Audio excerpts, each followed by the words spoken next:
नमस्कार, मी आकांक्षा तळेकर तुमच्या सगळ्यांचं स्वागत करते महाराष्ट्र टाइम्समध्ये. बिग बॉस मराठीमधून नुकतीच रुचिता दामदार बाहेर पडली आहे आणि आज ती आपल्या सोबत आहे. आपण तिच्या मनातल्या भावना जाणून घेऊयात आणि तिचे पुढचे प्लॅनिंग्स काय आहेत हे तिच्याकडनंच जाणून घेऊयात. हॅलो रुचिता, कशी आहेस? हॅलो, मस्त आहे मी. कसं वाटतंय? बाहेरचं जग कसं वाटतंय? बाहेरचे जग आवडत नाही आता. आतलंच आवडत होतं, सवय लागली होती त्या घराची.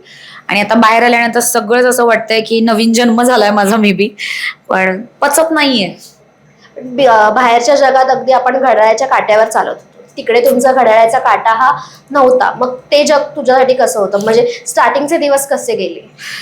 खूप अवघड गेले. कंटिन्यू असं खिशात हात जायचा की माझा फोन कुठे आहे, माझा फोन कुठे आहे, किती वाजलेत, सूर्य कुठे आहे, काहीच कळत नाही. कधी जेवतोय, कधी झोपतोय, कधी उठतोय. पण मज्जा आली होती की एक बोलतो ना, ट्रॅक ऑफ टाइमच निघून गेला होता. आता कधी काय घडतंय काय कळत होतं. आमच्यासाठी सगळे दिवस, सगळे वेळ, सगळे समान होते. फक्त झोपायचं कधी, उठायचं कधी, तेवढाच टाइम माहिती होता. सो मज्जा येत होती आणि आता ते मिस करते. बाहेरच्या जगात आपण सोशल मीडिया ॲडिक्ट असतो आणि आम्ही तुझे व्लॉग वगैरे म्हणजे इंस्टाग्रामवर तुझे छोटे छोटे क्लिप्स वगैरे बघितलेत. तू प्रत्येक गोष्टींचे, इव्हन हिंदी बिग बॉस वगैरे सगळ्याचे अपडेट ठेवायचीस. आता जेव्हा घरात गेलीस, तुमच्याकडनं फोन काढून घेतला गेला, आता तू बाहेर आलीस, फोन आहे. तुला वाटतं का तू तेवढीच म्हणजे जेवढी पूर्वी ॲडिक्ट होतीस फोनची तेवढीच राहशील? मी खूप जास्त ऍडिक्ट झाली आल्यानंतर, टू बी ऑनेस्ट. तिथे सवय सुटली होती, पण आल्यानंतर इतकं लोकांचं प्रेम मिळतंय आणि ते मला खूप छान वाटतंय. त्याच्यानंतर कंटिन्यू माझ्या हातात फोन असतात कारण की इतक्या लोकांचे मेसेजेस येतात. ते छान वाटतंय बघायला. सो मी आता जास्त ऍडिक्ट झाली आहे. ओके. घरात आता तू जास्त कोणाला मिस करतेस? विशालला. त्याला जर संदेश द्यायचा झाला एक, तर काय देशील? खचू नकोस, खेळत राहा स्वतःसाठी. काही गरज नाहीये आता नवीन लोकांना टोळीमध्ये घ्या, हे करा ते करा. अलायन्स बनव, पण स्वतःसाठी खेळ. One man army, you know की तू स्वतःसाठी खेळू शकतोस, तू एकटा पुढे जाऊ शकतोस, तेच कर. पण तुला असं वाटतं की विशाल एकटा खेळेल, म्हणजे एक टोळी आता एकटा विशाल चालवेल असं? कारण आता नवीन सदस्य आलेत, नवीन वाईल्ड कार्ड एंट्री आले आहेत, तर कुठे ना कुठे विशाल एकटा पडलाय, तर त्याच्यासाठी सॉफ्ट कॉर्नर दाखवायला जाणारच कोण ना कोणतरी, किंवा एक विशाल तगडा प्लेयर आहे हे माहिती आहे, त्यामुळे त्याला त्याच्यासोबत जाणं कोण संधी सोडणार नाही. तर तुला वाटतं का विशाल एकटा खेळेल असं? विशाल अलायन्स बनवेल, पण विशाल आता इमोशनली अटॅच नाही होणार. कारण आता विशालनी बघितलंय, तो दोनदा खूप बेकार तुटलाय. एक रोशन दादाच्या एविक्शनच्या वेळेस आणि एक माझ्या एविक्शनच्या वेळेस. आणि आता परत मला गॅरंटी, मी त्याला जितकं ओळखते, तो गेमसाठी अलायन्समध्ये असेल, सोबत खेळेल, पण जे एक इमोशनल लेवलवरती बॉन्ड आहे तो आता क्रिएट नाही करणार कोणासोबतच. सर्वात पहिलं कोण जाईल विशालकडे असं तुला वाटतं आता? की आता विशाल एकटा आहे, तर आपण बघूया की मला रुचिताची जागा घेता येते का, किंवा रोशनदादांची जागा घेता येते का? प्राजक्ताताई आणि सागर दादा, म्हणजे त्यांचं असं चाललंय. ते क्लोज होतेच त्याच्या, आणि तो तिला बहीण पण म्हणायचा. सो आता या सिच्युएशन मध्ये प्राजक्ताताई अजून क्लोज होईल. ओके. तुला असं वाटलेलं तुझं एविक्शन या आठवड्यात होईल? नाही, अजिबात नाही. म्हणजे मलाच काही कोणालाच वाटलं नव्हतं. ऑडियन्स तर ऑडियन्स, पण आतल्या लोकांनाही एक्सपेक्टेड नव्हतं. सगळे शॉकमध्ये होते. तन्वी स्वतः शॉकमध्ये होती, दीपाली ताई, आरबी सगळे शॉकमध्ये. सो मलाच काही कोणालाच एक्सपेक्टेड नव्हतं. तू कोणाला बघत होतीस की आज म्हणजे एक असतं ना की या आठवड्याला कदाचित हा स्पर्धक बाहेर जाऊ शकतो?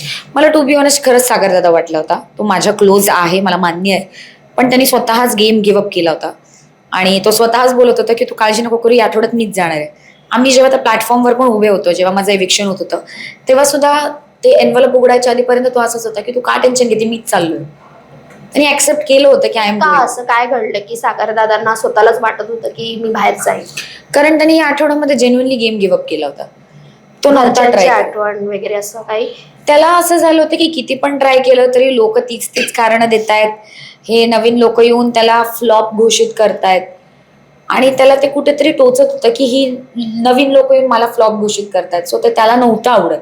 आणि आता एक बोलतात की इमोशनल थ्रेशहोल्ड पर्यंत माणूस पोहोचतो, आणि तो त्याचा झाला होता. त्याला घरच्यांची आठवण येत होती. विशाल जेव्हा घरात होता तेव्हा तो बोललेला की तुला मी बाहेर साथ देईन. तुला वाटतं का की हे खरंच घडेल असं, की तो तुला बाहेर येऊन पण तेवढीच तुमची मैत्री स्ट्रॉंग राहील? हो, मला गॅरंटी यायची की बाहेर येऊन पण आमची तेवढीच मैत्री स्ट्रॉंग राहील, आणि तो बाहेर येऊन पण मला साथ देईल. मी तेव्हा पण त्याला बोलले होते की माझी सुरुवात आहे, आणि I don't know how to handle everything. जे काय आपल्याबद्दल खूप वाईट साईड बोलणं चाललंय, तो मला तेव्हाही बोलला होता की मी तिथे साथ असेल, मी सोबत असेल तुझ्या, आणि मला माहितीये की आपल्यावरती जी लांछन उडवलं गेलंय त्या गोष्टी काहीच त्यात तथ्यता नाहीये. सो आय नो तो बाहेर आल्यानंतर ही साथ देईल, आणि तो एक मित्र म्हणून, आणि एक मित्रापेक्षा जास्त एक वयापेक्षा मोठा आणि इतका एक्सपिरियन्स सिनियर म्हणून माझ्यासाठी उभा राहील.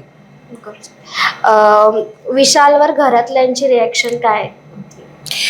टू बी ऑनेस्ट, खरंच त्याला सगळेजण स्ट्रॉंग कॉम्पिटिटर म्हणून घाबरतात, आणि कुठलाही टास्क आला तर सगळ्यात आधी त्याला बाहेर काढतात, मग त्याच्यानंतर मला बाहेर काढायचंय. सो आम्ही असं होतं की कुठलाही टास्क उद्या टोळीला टार्गेट करायचं. टोळीला, पण टोळीमधले स्पेसिफिकली 2च लोकांना, विशाल आणि रुचिता. रोशन दादाला नव्हते करत, कारण की रोशन दादा साधा पडतो, कधी पण त्याला फिरवता येतो. अनुश्री तशी पण दल बदलू, कधी इकडून कधी तिकडून. सो त्यांना माहिती होतं की हे दोघं जण कधीच पलटणार नाहीत, हे दोघं जण एकामेकांना खूप लॉयल आहेत. सो नेहमीच टार्गेटेड कंटेस्टंट्स विशाल आणि मीच होतो. आत्ताच एक बिग बॉसचा नवीन प्रोमो बाहेर आलाय, ज्याच्यामध्ये अनुश्री एक स्वतःचा नवीन ग्रुप करताना दिसते संकेत बरोबर, की आता आपण काटा ग्रुपला फोडायचं असं ती म्हणते. तर अनुश्रीचा नक्की स्वभाव कसा आहे, म्हणजे तिची नक्की स्ट्रॅटेजी काय आहे? म्हणजे आता इतके दिवस ती तुझी घट्ट मैत्रीण होती, सुखादुखात तुम्ही एकत्र साथ दिली आहे, पण तिचा नक्की स्वभाव कसा आहे? अनुश्री कधीच कोणाशी इमोशनली अटॅच होत नाही. अनुश्रीने पहिल्या दिवशीच सांगितलं होतं की मी तर गेम खेळायला आली आहे, मी तर अजिबात नातीबिती जपायला आलेली नाहीये. पण अनुश्री त्या प्रोसेसमध्ये किती पण डिनाय करत होती तरी सुद्धा अनुश्री माझ्याशी कनेक्ट झाली होती. अनुश्री कशीही असेल, दल बदलू, पलटू, धोकाधडी करणारी, पण ती माझ्याशी लॉयल होती, माझ्याशी जेन्युइन होती. हे मला तिच्या डोळ्यांमध्ये दिसत होतं. मला कळतात भावना, आणि मला दिसत होतं ते तिच्या डोळ्यामध्ये. अनुश्रीचं तर असं झालंय की अनुश्रीचा गेम संपलाय. तिचा स्टार्टिंगचा गेम होता रिबेल करून झालं, ते कॅरेक्टर संपलं, तर तिला पॉझिटिव्ह मध्ये जायचं होतं, त्याच्यामुळे तिने टोळी सोडली, धोकाधडी केली, इकडचं तिकडं तिकडचं इकडे गेलं. आता असं झालंय की ना काट्याला आता ती फायद्याची, कारण की ती इन्फॉर्मेशन काही पासच नाही करायला राहिली, आणि टोळीवाले आता विशाल राहिले, विशाल परत तिला घेणार नाही, कारण की तिने पण मला आणि विशाल तोडण्याचा खूप प्रयत्न केला, खूप प्रमाणाच्या बाहेर प्रयत्न केला. आज मैत्रीण म्हणूनच सांगत होती, पण तिला कळत नव्हते की विशाल माझ्याकडे टुवर्ड्स जेन्युइन होता. आता असं झालंय की तो जो अनप्रेडिक्टेबल नेचर झाला होता पलटण्याचा, तो आता संपलाय. आता काहीच अनप्रेडिक्टेबिलिटी राहिलेली नाही. पण जेव्हा बिग बॉसचे भाऊचा धक्का होतो, तेव्हा रितेश भाऊ हे कंटिन्यू अनुश्रीला सांगत असतात की तुमचा गेम जो आहे तो इम्प्रूव्ह झालाय, तुम्ही खूप छान हे केलाय. पण आता कट टू तुझं स्टेटमेंट वेगळं आहे, तर त्यामुळे दोन ह्याच्यामध्ये तफावत जाणवते. येस, भाऊ तिला बोलत होते की तुमचा गेम खूप चांगला झाला, इम्प्रूव्ह झालाय. ऑडियन्स पर्स्पेक्टिव्ह ती गेम इंटरेस्टिंग बनवत होती, कारण की ती पलटत होती. सो काहीतरी घडत होतं, उलट पालट होत होती.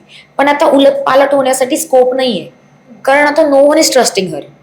मी तिथे 24 तास होते, मला माहिती होतं की या जो शेवटचा आठवडा होता, 8वा आठवडा, अनुश्री इतकी एकटी पडली होती की अनुश्रीशी ना काटा बोलत होता, ना टोळी बोलत होता, ना बॅल्कनी बोलत होता, ना वाईल्ड कार्ड्स बोलत होते. आता ती ट्राय करते परत अनप्रेडिक्टेबल वागण्याचं किंवा असं काहीतरी एक धक्का देण्याचं, पण आय डोंट थिंक सो आता ते होणार आहे. ती काटा तोडण्याचा प्रयत्न करेल, पण ते काटा तसं पण तुटणार आहेच आता, कारण की आय थिंक त्यांना काहीतरी चुगली वगैरे दाखवली किंवा दाखवणार आहेत, सो ती तशी पण तुटेल. आता टोळी तुटायला टोळी राहिलेली नाहीये, काटा तुटेल, कारण आता इंडिव्हिज्युअल गेम सुरू होणार. पण अनुश्रीचं जे अनप्रेडिक्टेबल नेचर किंवा एक ती दाखवते ती ग्राफ, तो नाही चालणार आता, कारण की तिच्यावरती आता कोणालाच ट्रस्ट नाही राहिलं. घरामध्ये टॉप, आता म्हणजे फिनालेमध्ये तू टॉप 3 म्हणून कोणाला बघतेस? टॉप 3 माझी जर का जेन्युइन नावं असती तर ती विशाल, अनुश्री आणि राखी असते, पण मला माहिती असं काही घडणार नाहीये. त्याच्यामुळे जे चाललंय त्याच्याप्रमाणे तन्वी, आरबी आणि अनुश्री असेल. मला तन्वी कोलतेबद्दल तुझ्याकडनं जाणून घ्यायला आवडेल, कारण पहिल्या आठवड्यात तुमची खूप छान घट्ट मैत्री होती, पण करणने जेव्हा करणवरून जेव्हा तुमच्यामध्ये वाद झाले, की जिथे मी तुझी बाजू घ्यायला आलेली आणि नंतर तूच माझ्या ऑपोजिट गेलीस वगैरे, असं तुमच्या तुतुमेमे झाली, तिकडून तुमच्या वादाला सुरुवात झालेली की पुढे अजून काही घडलेलं, की अगदीच रुचिता आणि तन्वी एकमेकांच्या अपोजिट? ते वाद पण मिटला होता, तेव्हा मी तिला स्वतः जाऊन सॉरी बोलले होते, आणि मला ती मैत्री नव्हती तोडायची, कारण काही लोक असतात जी पटकन अटॅच होतात, वाईब मॅटर्स, आणि मी तशी आहे. मला वाईब आली, मी अटॅच झाले, आणि मी खूप पटकन अटॅच होते, आणि मी ती झाली होते. मी तिच्यासाठी त्या भांडणानंतर सुद्धा मी तिच्यासाठी होते, तिच्या कॅप्टन्सीसाठी सगळ्यात जास्त एफर्ट्स मी टाकलेत. जेव्हा मी बोलले होते की जेव्हा 1-on-1 याल तेव्हा अशीच पछाडेल मी तो कापसावाला पण लांडग्यावाला टास्क होता, मी जीव लावून खेळली त्या पोरीसाठी. ती जेव्हा एकटी पडली होती, तिला पूर्ण घराने एकटं पाडलं होतं, तेव्हा मी होते तिच्यासाठी. पण तिला जसं भाऊच्या धक्क्यावर कळलं की रुचिता खूप जास्त निगेटिव्ह दिसते, तिने माझा एक सेकंद पण नाही विचार केला हात सोडण्यासाठी. सो ते माझ्या नेहमीच ते डोक्यात अडकून राहिलं होतं की जेव्हा तुला गरज होती मी होते, पण जस्ट तुला कळलं की रुचिता निगेटिव्ह दिसते तर तू हात दिला सोडून. सो ती रायव्हलरी ना ती मैत्रीमध्ये झालेल्या धोकाधडीमुळे होती आणि ते डिसअपॉइंटमेंट होती, ते हर्ट होतं की तू वागलीस माझ्यासोबत, हा तुझा खोटेपणा मला टोचतोय. आणि दीपाली ताई ज्या तुला कंटिन्यू आईसारखा सल्ला द्यायच्या तरी पण कुठेतरी तुला त्यांचं नाही पटायचं, मग हे फक्त गेम पुरतं होतं की जेन्युअनली नाही पटायचं असं? मला त्यांचं कारण कधीच त्या नाही वेगळ्या पटलं. ग्रुपमध्ये होत्या, तर त्यामुळे तुझा राग होता त्यांच्यावर की काही वेगळं? मला त्यांचं कधीच नाही पटलं. मला त्यांच्याकडे एक इन्स्पिरेशन म्हणून मी त्यांच्याकडे बघायचंय, पण फार विचित्र लेवलवरती ते इमोशन्सचा वापर करायचे. जेव्हा राधा गेली, राधा जाताना ते बोलले आता स्वयंपाक कोण बनवणार, मला ते खूप इनह्युमेन वाटलं. ओंकार गेला, त्याला बोलले आता ब्रेकफास्ट कोण बनवणार. त्याच्यानंतर अजून कोण गेलं, काही लोक गेले आता हे काम कोण करणार ते काम करणार. करण गेला, त्या बोलले आता ह्याच्या प्रोटीन बार आम्हाला द्या. सचिन दादा गेले, ह्याची अंडी आम्हाला द्या. ह्याच्या ते लोक चालले, तुमचं काय चाललंय? जेव्हा रोशन दादा गेला, मी ढसाढसा रडते, मला सहन होत नव्हतं की माझा भाऊ गेलाय. त्याच्यामध्ये सुद्धा ती मला त्या सिच्युएशन मध्ये मी रडतीये, जस्ट रोशन दादा गेलाय आणि त्याच्यामध्ये पण मला सांगतेय की बघ मी तुला सांगते अजून पण ऐक, विशालला सोड, तू मला कॅप्टन्सीमध्ये मदत करायला हवी होती, तू मला कॅप्टन्सीमध्ये मदत नाही केली. मी म्हणलं ही वेळ काळ नाहीये, तिचा गेम फक्त भरवण्याचा आहे आणि ती खोटी माया दाखवते, ती खूप खोटी माया दाखवते आणि ती मला टोचते की तू गेमसाठी जी खोटी माया दाखवते ना, दिस इज नॉट गुड. घरात फेक कोण वाटतंय आता? तन्वी आणि आरबी. आरबी पण? आरबी आता जेंटलमॅनचा कॅरेक्टर प्ले करत होता. तत्व, माझे काही norms, rules, principles, values, morals, तसं काहीच नाही वागत आता. तो पूर्ण पलटलाय. त्याला माझ्या गेम रद्द करण्याशी प्रॉब्लेम होता, आजकाल तोच सगळे गेम रद्द करतो. त्याला माझ्या काही शब्द वापरण्याशी प्रॉब्लेम होता, धडाधड आई बहिणीवर हात शिव्या देतो. ओके. त्याच्यानंतर हा माणूस फिमेल कार्ड वापरला, वुमन कार्ड वापरला, हाच मेन कार्ड वापरत सगळीकडे फिरतोय. सो मला तो खूप खोटा वाटतो आणि घाबरट वाटतो की टास्कमध्ये तो प्रचंड घाबरतो. तो कधीच टास्क त्या जिद्दीने कम्प्लीट नाही करत, पण तो दाखवतो की मला सगळं कळतं, मी खूप मास्टर माइंड आहे, पण तो मास्टर माइंड नाही. बिग बॉसच्या घरात तुमचे 2 ग्रुप होते किंवा 3 ग्रुप होते म्हणा, आणि एकमेकांशी वाद झाल्यानंतर हेवे दावे झाल्यानंतर एक शत्रुत्व निर्माण होतो, पण तरी पण शत्रू असून हा माणूस बेस्ट आहे यार, अशी कोणाशी फिलिंग आली तुला?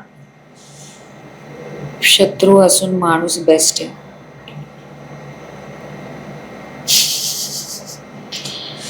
असं आय थिंक ओंकार होता. ओंकारचं आणि माझं वाजलं होतं, पण ओंकार मला जेन्युइन वाटला होता. ओंकार फक्त एफर्ट्स करत होता शो मध्ये दिसण्यासाठी, जे की नाही झालं, पण तो मला माणूस म्हणून चांगला वाटला. प्रभू गेले काही दिवस तुझ्या पाठी लागलेला अचानक का त्याचं असं हे झालं की तो तुझ्या पाठी, म्हणजे तन्वीशी तो ताई म्हणून होताच, पण तुझ्याशी तर तो अगदी भांडत होता आणि अचानक त्याचं तुझ्यावरचं प्रेम उफाळून आलं? त्याच्यात तन्वीताईने सांगितलं होतं, त्याची तन्वीताई बोलली ना की दुसऱ्याचा पदर पकडतं तर तन्वीच्या ताईच्या नावाने ते पण ऐकेल. ते जे आमचं भांडण पण झालं होतं ते सुद्धा त्याचं स्वतःचं हे नव्हतं मत. तन्वी बोलली होती की जा रुचिताशी भांड, आणि हे नाही दाखवलंय पण हीच रियालिटी होती. तेव्हा येऊन तो माझ्याशी भांडला, चुकीच्या गोष्टी बोलला, तेव्हा तन्वीताई बोलली रुचिताला सॉरी बोल, तेव्हा तो मला सॉरी बोलला. सो त्याची तन्वीताई त्याला ते जे सांगते तो तेच करतो. त्याच्या तन्वीताईने सांगितलं होतं रुचिताचा पाठलाग कर, म्हणून तो रुचिताचा पाठलाग करत होता. आता एक लास्ट मी तुला काही म्हणी सांगेन, त्यावरून तुला कोण वाटतंय ते तू सांग मला. चाल. मी नाही त्यातली कडीला वाचली. मी नाही त्यातली कडीला वाचली. दीपाली ताई. सरड्याची धाव कुंपणापर्यंत. मला एक्सप्लेन कराल?